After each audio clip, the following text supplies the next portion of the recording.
بسم اللہ الرحمن الرحیم۔ بسم اللہ کی برکت کا واقعہ۔ کہا جاتا ہے کہ کسی علاقے میں قحط سالی پیدا ہو گئی۔ اس قحط سالی کی لپٹ میں نہ صرف انسان بلکہ چرند و پرند سب اس کا شکار ہو گئے۔ مویشی مالکان بے حد پریشان تھے۔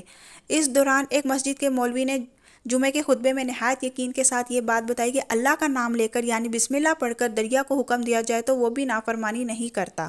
خطبہ سننے والوں میں ایک چرواہا بھی موجود تھا۔ مولوی کی یہ بات اس کے دل میں اتر گئی اور اس بات پر اس کا یقین کامل ہو گیا۔ اس نے واپس آ کر اپنی بکریاں کھولی اور سیدھا دریا پار چلا گیا۔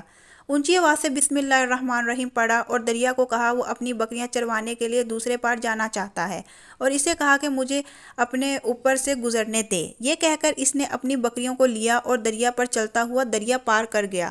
دریا کی دوسری طرف کا علاقہ گھاس سے بھرا پڑا ہوا تھا۔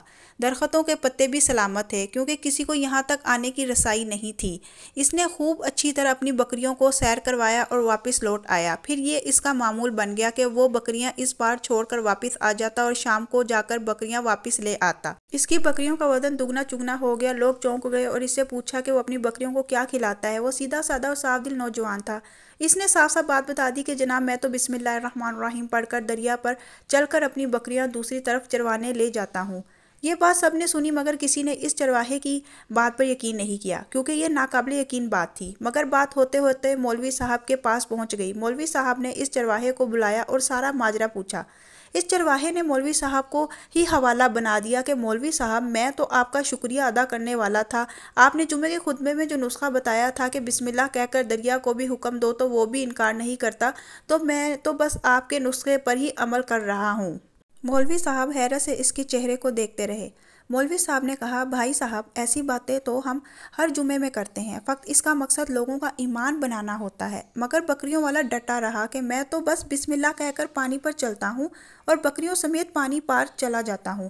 آخرکار مولوی صاحب نے صبح خود یہ تجربہ کرنے کی ٹھانی، جسے دیکھنے چرواہے سمیت پورا علاقہ بھی آ گیا۔ مجموعہ زیادہ تھا۔ مولوی صاحب نے ایک دو بار سوچا کہ انکار کر دوں کہ کہیں ڈوب نہ جاؤں مگر وہ جو مولوی صاحب کو کندھے پر اٹھا کر لائے تھے اب بھی جوش و خروش سے اللہ اکبر کے نعرے لگا رہے تھے اور مولوی صاحب کے حق میں تعریفیں کر رہے تھے۔ آخرکار مولوی صاحب نے اپنے ڈر کو دور کرنے کے لیے ایک رسہ منگوایا۔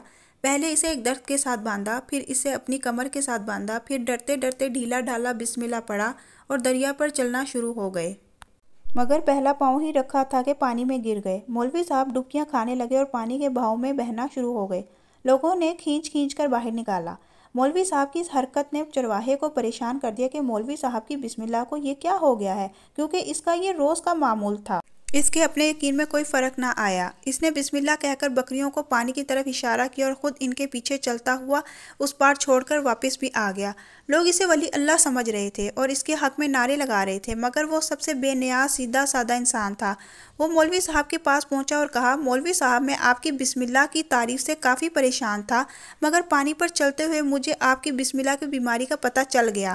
اس چرواہے نے درخت سے بندھی رسی کی طرف اشارہ کیا اور کہا مولوی صاحب یہ ہے آپ کی بسم اللہ کی بیماری، آپ کی بسم اللہ کی برکت کو یہ رسہ کھا گیا۔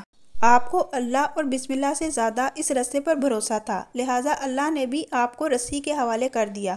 پھر کہنے لگا مولوی صاحب آپ بھی کمال کرتے ہو، میں نے آپ کے منہ سے سنا اور یقین کر لیا اور میرے اللہ نے میری یقین کی لاج رکھ لی۔ مگر آپ نے اللہ کا کلام سنا مگر یقین نہیں کیا لہٰذا آپ کو اللہ نے رسوا کر دیا۔ محترم عزیز دوستو، یہی کچھ ہمارا حال ہے۔ ہماری نمازوں اور دعاؤں کا حال بھی یقین سے خالی ہے۔